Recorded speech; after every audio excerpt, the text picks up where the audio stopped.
Hi everyone, it's Dutchess. I'm just gonna say it. Fields of Mistria is better than Stardew Valley in nearly every way. Bold statement, right?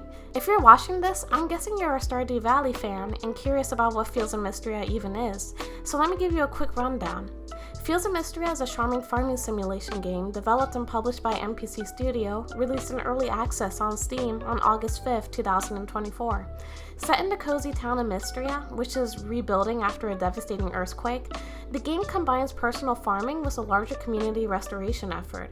From mining and fishing to planting crops and building relationships with the quirky townsfolk, there's no shortage of things to do. Even in early access, Fields of Mistria packs a solid 35-40 hours of gameplay across all 4 seasons, with regular updates planned as it moves towards full release. Now, I know what you're thinking. How can an early access game already outshine Stardew Valley? It's a big claim, I know. So let's dive in, and I'll break down exactly why I think Fields of Mistria is the farming sim that's raising the bar.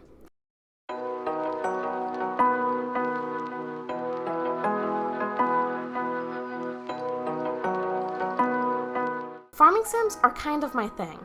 I play them constantly for fun and I review them pretty regularly over on Minimap. Now, I know this might be a controversial take, but here it is. Most modern farming sims are boring. They all try to copy Stardew Valley, but tweak just enough to stand out on their own, barely. It's like the Breath of the Wild effect, where suddenly every major game franchise post-2017 decided to go all in on open world exploration, scenic vistas, and that iconic sweeping camera shot of the landscape ahead. Just like the moment Link steps out of the cave in Breath of the Wild. Except for the Stardew Valley effect, the farming sim equivalent of that sweeping camera shot is a quick opening sequence where a discontented city slicker, tired of urban life, moves to a farm to chase that Hallmark movie lifestyle. But Fields of Mistria breaks this trend right from the start. The village of Mistria has been devastated by an earthquake and is in desperate need of restoration. Eliand and Adeline, 2 key figures in town, are tasked with rebuilding the community. In their efforts, they decide to offer the rundown farm on the south side of town to someone from the capital, someone who can lend a hand in restoring Mistria to its former glory. That's where you, the main character, comes in. You're dropped into a sweeping fantasy world where you'll farm, raise animals, sell crops, and, most intriguingly, uncover the magical mystery woven into the fabric of the town. Already, the plot of Fields of Mistria feels a lot more engaging than Stardew Valley. That's not to say Stardew Valley doesn't have a story. It absolutely does, and a quick YouTube search will show you just how much lore is packed into the game. The problem? That lore is rarely brought to the forefront in a meaningful way during gameplay. Let me give you an example. In case you didn't know, there's a literal war going on in Stardew Valley. Yes, an actual war. The conflict is between the Ferngill Republic, where Pelican Town is located, and the Gotoro Empire, and is subtly referenced throughout the game. One of the clearest connections to the war is Kent, a Pelican Town resident and Sam's father. He returns home in year 2 after serving in the military, but his experiences have left him grappling with PTSD, which strains his relationship with his family. Sam even mentions his father's service, emphasizing the family's link to the larger conflict. Despite these nods, that's about as much detail as the game provides regarding this war. Why was this crucial plot detail thrown to the side so quickly? Wouldn't it be amazing to delve deeper into this war and its impact on the world of Stardew Valley? There's so much untapped potential here to add depth and complexity to the game's story. For example, players could have the option to help Kent process his trauma through meaningful quest or dialogue, unlocking more insights into his time in the military. He could share stories about battles, comrades, or the toll the war has taken on him emotionally and mentally. But we don't see any of that. Instead, we get a somewhat interesting 3-heart event where Kent's PTSD is briefly on display, and then in future events, he simply sends the player recipes. Like, what the heck? There's so much potential here that feels completely wasted. And what about the Gotoro Empire? Why not explore their side of the story? Imagine a mysterious traveler or merchant from the Empire who shares their perspective, adding moral ambiguity to the conflict. It could easily evolve into a short but impactful plotline, giving players a reason to think more critically about the world they're immersing themselves in. Not only will it make the lore richer, but it will also make the gameplay experience far more engaging and thought-provoking. On the other hand, Fields of Mistria fully embraces its lore, weaving it seamlessly into the gameplay. As you explore the town and venture into the mines, it becomes increasingly clear that a mystical force is at play. If Calderus, the talking dragon statue, wasn't already a big enough clue. Progressing through the mines introduces sealed sections that require specific offerings at shrines or altars to unlock. Each time you break a seal, you gain access to deeper parts of the mines, magical power-ups, and encounters with mythical beings. I won't spoil too much for anyone curious about diving into this game, but let's just say the surprises are worth discovering on your own. One of the standout features is a specific questline with Eliand, where you join him in uncovering archaeological artifacts scattered throughout Mistria. These artifacts shed light on the town's mysterious history and reveal that Mistria is imbued with magical properties. What's fascinating is that most residents remain oblivious to this hidden magic, and probably wouldn't believe you if you tried to tell them. However, one character in my playthrough seems to be catching on: Juniper. Juniper is the town's alchemist, or witch, depending on how you see her. As you unlock more magical abilities and later talk to her, she starts to hint that there's something different about you. She even wonders whether you know how to use magic, but quickly dismisses the idea because obviously no one else could possibly have magical powers besides her, right? And is it just me, or do the character models in Fields of Mistria look way more attractive? I'm absolutely in love with the art style this game shows. It has a distinct anime-like aesthetic that's gorgeous, but at the same time, it feels like a love letter to the SNES era of gaming. For those who don't know, I'm a huge SNES fan. That era is one of my absolute favorites in gaming history, and the way Fields of Mistria embraces that charming pixel art style with such vibrant, colorful palettes is nothing short of amazing. Maybe it's the total girl in me, but I am living for the pink and pastel tones throughout the game. And don't even get me started on the fact that you can breed different tiers of chickens, eventually reaching the pink-colored tier. It makes me so ridiculously excited. I never thought I'd use breeding chickens and excited in the same sentence, but here we are. In addition to the art style, the characters in this game feel so lifelike. For instance, there's an event on Friday nights marked on your calendar as Friday Night at the Inn, where everyone in town gathers to relax and socialize after a long week. At first glance, it might seem similar to Stardew Valley's Friday Night at the Saloon, but the execution in Fields of Mistria is completely different. Here, the NPCs actually interact with each other. In Stardew Valley, after a few Fridays at the saloon, the dialogue becomes so predictable that you can practically recite it from memory.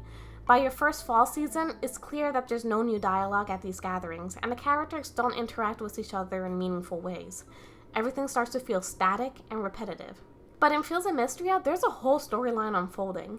Throughout the day, NPCs engage in conversations with each other, which are marked by speech bubbles above their heads. These interactions carry over into the inn on Friday nights, and there's continuity in their conversations. For example, in spring, you might see Ulrich sitting at a table learning to play poker with a group of townsfolk. The running joke is that Ulrich keeps winning, even though he hardly knows how to play. The next week, they reference the same conversations from before, adding continuity and depth to their relationships. It's a clever and immersive way to handle NPC interactions, something I wish Stardew Valley had done. Unfortunately, unless there's been a major update, character dialogue in Stardew Valley becomes repetitive very quickly. NPCs often say the same things over and over, and once you reach a certain point, you realize that they don't engage with each other at all. This lack of interaction makes it painfully obvious that the characters are just stuck in a basic programming loop, repeating the same motions day after day. While Fields of Mistria isn't perfect and may have some repetition as well, it takes far longer for this to become noticeable. The dynamic and evolving interactions between characters make the town feel more alive and authentic. The lore in Fields of Mistria feels almost endless, and the fact that it's still in early access means there's so much more to discover. But the story isn't the only area where Fields of Mistria excels. Its gameplay is just as impressive. Both Stardew Valley and Fields of Mistria draw inspiration from the earlier Harvest Moon games. Personally, I feel that Fields of Mistria leans more heavily into the Harvest Moon influence than Stardew does. While Stardew Valley certainly has its roots in Harvest Moon, Eric Baron's unique vision for the game set it apart, creating something that can't really be compared directly to Harvest Moon. That being said, if you ask me which game has the more intuitive and streamlined gameplay mechanics, I'd say Fields of Mistria, minor flaws aside. When Stardew Valley first arrived, it revolutionized the farming sim genre, and Eric Baron single-handedly created the modern standard. But now, by 2025 standards, some of Stardew's mechanics feel a bit sluggish. Take walking, for example. This might sound petty, but it's a real issue. Walking in Stardew Valley feels painfully slow, especially before unlocking the minecarts. And it gets even more frustrating when you realize you have to spend hundreds of gold just to speed up by drinking coffee. Meanwhile, in Fields of Mistria, I can walk at a brisk pace for free. Sure, walking faster is nice, but what's the point when the day flies by way too quickly in Fields of Mistria? This is one of the game's major problems. There's just not enough time in a day to get everything done. Compared to Stardew Valley's pace, Fields of Mistria feels downright anxiety-inducing, especially when you're deep in the mines, it's getting late, and you know the trek back to your house is going to be brutal. You'll probably get halfway home and realize it's already 2 a.m. Thankfully, NPC Studio is aware of this issue and is working on a solution with a more customizable day-night cycle. As of making this video, the update hasn't dropped yet, but is expected by March 2025. However, when it comes to quality of life improvements, Fields of Mistria definitely takes the lead. Crafting items is a breeze, even if you don't have all the necessary materials in your inventory. The game uses a universal inventory system, which means that if you want to craft something like a copper axe, but don't have copper bars on hand, the game will pull them from your chests back at the farm. As someone who's always forgetting what I need, this is an absolute game changer. Honestly, this should be the new standard for farming sims. Stardew Valley falls short in this department. You don't know how many times I've had to run back and forth between my chest, inventory, and the crafting menu just to gather an item I forgot I needed to make a torch or donate to the community center. It's time consuming, frustrating, and makes me feel bad about my memory, especially at 22 years old. I'm not trying to hate on Stardew Valley for no reason. That game was my life in 2018 and continues to dominate my summers every year without fail. Heck, I even listen to Stardew Valley music while writing my scripts. And let's not forget how incredible it is that everything in this game, the characters, gameplay, visuals, and music, was created by one man, Eric Barone. That's a monumental achievement in the gaming world. If there was a Pulitzer Prize equivalent for gaming, Eric Barone would absolutely deserve it. That said, it's okay to admit that Stardew Valley is starting to show its age. When it first came out, it completely enchanted us because the modern farming sim concept didn't really exist, and its influence on the genre is undeniable. Over the years, it has inspired countless developers, including the team behind Fields of Mistria. The fact that Fields of Mistria openly acknowledges its roots in Stardew Valley is a huge testament to the legacy Barone has built. But just because Stardew Valley is a classic doesn't mean we can't move on to something new. Embracing Fields of Mistria isn't jumping on a bandwagon or betraying Stardew Valley. We can appreciate and love Stardew Valley for everything it gave us, while also exploring new games that build on this foundation. And the beauty of it all? Stardew Valley will always be there, waiting for us, whenever we're ready to return for Eric Barone's next big update. And that's my take on it. If you're someone who loves exploring the depth of the gaming community, hit that subscribe button below and turn on notifications by clicking the bell icon. See you guys later. Dutchess brings the joy, it's where dreams